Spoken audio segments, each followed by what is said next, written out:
There's other kind of religious iconography sprinkled throughout this, like a tiny version of the Pietà up there.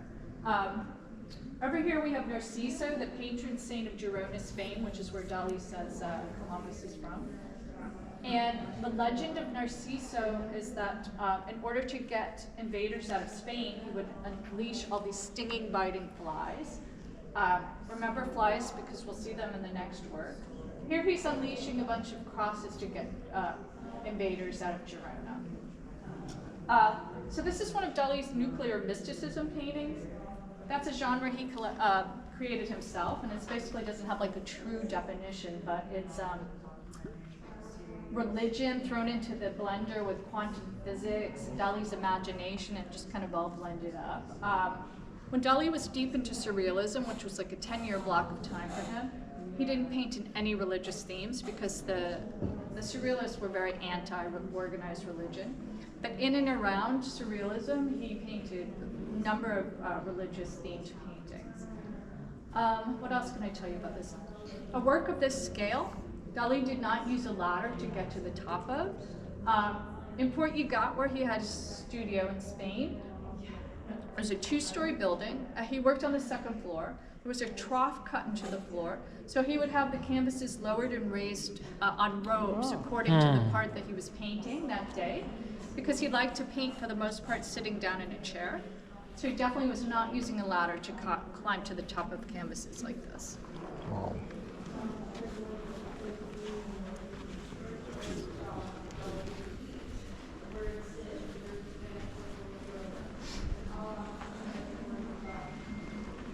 This work is called Hallucinogenic Toreador.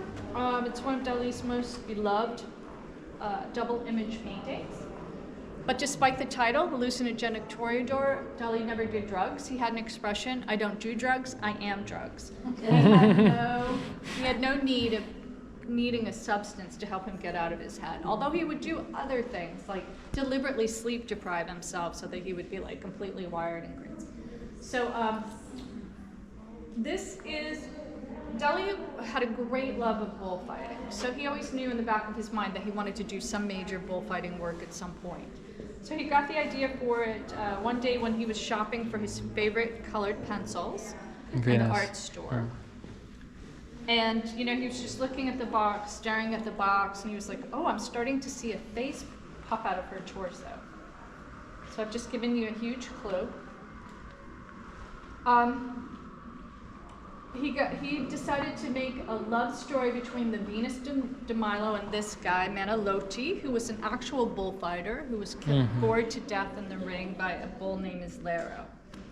So if you're not already seeing Manilotti popping out of the Venus's torso, I can walk you through it. It's most visible here in this Venus.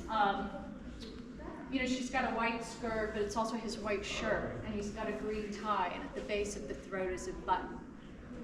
You only see a section of the face. You're just seeing a portion, his chin, his lips, and a part of his nose. Over here, you can see it pretty much as well, but it's a little less defined than this one.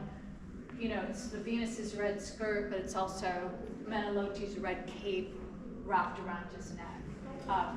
Is everybody seeing it? Yep. Okay, good. Sometimes I'll get one person who's like, just isn't seeing it. So this entire work is set in a bullfighter's ring. We have Manilotti swinging his cape up here. We have Gala up at the top on the upper left. She has a very minor role in this painting for a couple of different reasons. One, she hated the bullfight. She thought they were very cruel, so she didn't want to have a starring role in this work. And also at this particular point in their lives, they were estranged. Dalí bought her a castle in another part of Spain, and she would spend a lot of time there with other guys, and he would have to write and ask her for permission to come visit, and she would say it's not a good time. They ended up getting back together, but they were in a rocky patch when he painted this. We have many Venus de Milo sprinkled throughout the work, and you can see she has a window cut out of her back the same way that his nanny Lucia had in the work down the road. Here are these kind of Roy Lichtenstein Ben-Day dots are meant to be the spears that are used to kill the bull in the ring when they cause damage. Here's the bull who killed Manalote, Islero.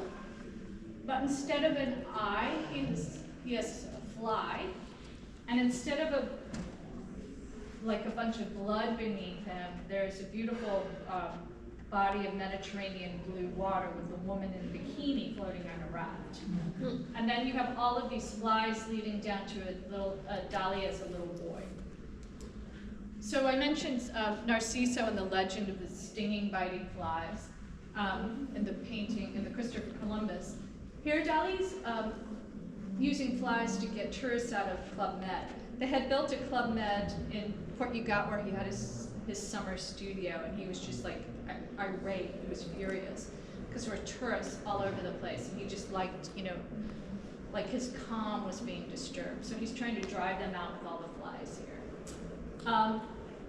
He's peppered this work with other things that he was pretty obsessed with. He was really into, well, he really didn't like Voltaire.